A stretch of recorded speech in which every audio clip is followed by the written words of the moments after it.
aiki kuke, duka wannan ku a kas yake, to don Allah tambaya nake, ‘ya'yan garin nan yaya suke, da ƙauyen da dari yake, ku kuma ga ku da kyaluwa, da wani tamma kai haba, ko kallo na ba zai yi ba, kai yaran can kaji ba, wai ni ce baka sanni ba, dubi Kabiru ku lura ba, shi yake ji ga ruwa.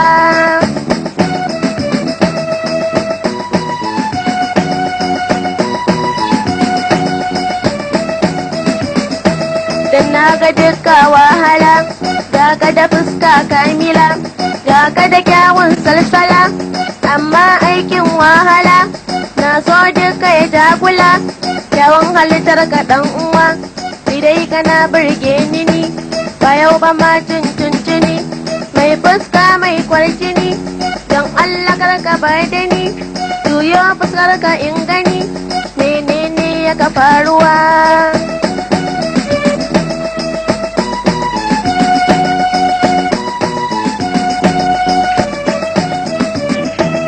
Amma yar nan kin sake, lallai da tsaurin ido kike, wannan aikin da muke, abincin mu ciki yake, ke kuma kushewa kike, dan Allah ku ji yan uwa.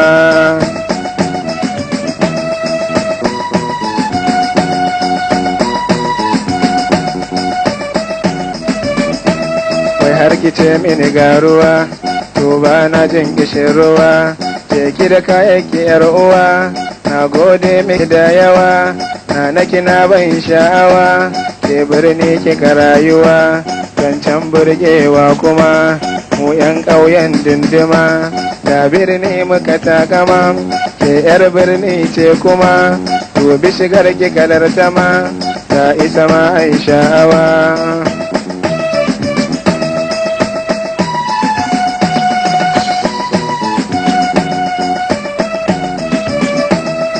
Haka ke ce a bar yabo, ka tafiyar ki dabo-dabo, ka asiyan ta kwabo-kwabo, sannan budurwa ga mai rabo, aikin fi karfin lalabo, dan sai in shiga damuwa.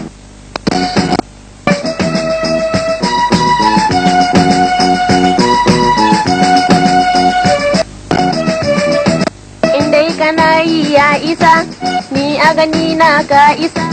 Ga wace hanya na isa, na nafani aiko kusa. Ni dai na ce ka isa, na da maka rayuwa.